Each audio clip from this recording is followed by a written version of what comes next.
James, you started your talk today talking about the coming 20 years and the intense competition there's going to be over resources, water and energy and so on. Could you just say a word or two about that? The next few decades will reveal huge competition over basic fundamental resources for life, of which energy, water and food are the standout examples, and they are all interconnected, they're all related.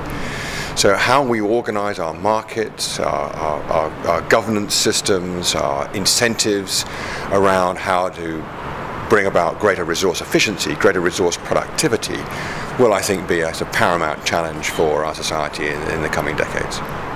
And then you moved on to how we might approach these questions, and in a way, I think you mentioned a sales job. How do we find some optimism in what feels like a terribly complex kind of set of equations? If you don't watch it, you become inert, nihilistic, overwhelmed by the scale of problems, and it's essential for transformation to take place on the back of optimism. You have to think that the future will be better once I've solved these problems. Otherwise you disable yourself from achieving what you need to do. And from where you are, James, can you feel that sense of kind of possibility now in terms of those big challenges, a new view of competitiveness for this part of the west of Britain?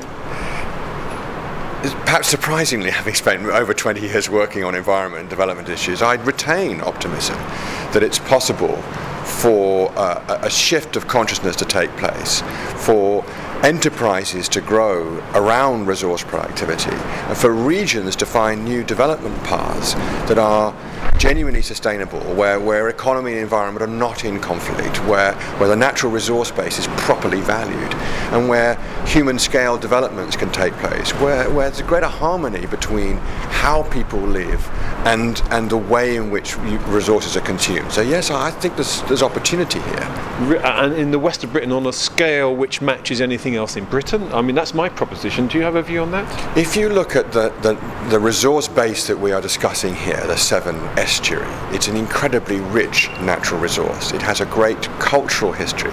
It has a great economic history. There is brain power available for transformations to take place. It has always been, at least in the economic history of the United Kingdom, connected to the world at large.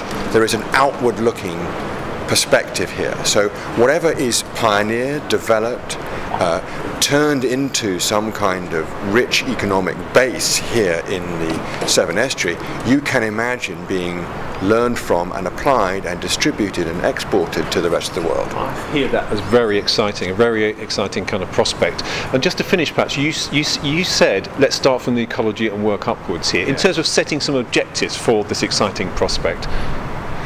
If you start with ecology, you get a better understanding of your resource base. Now, we haven't done nearly enough to properly value those resources. We don't know enough about the true value of soil quality, hydrology, diverse natural systems. We're still experimenting, we're still learning, and our legal system and our economic models have not properly valued them.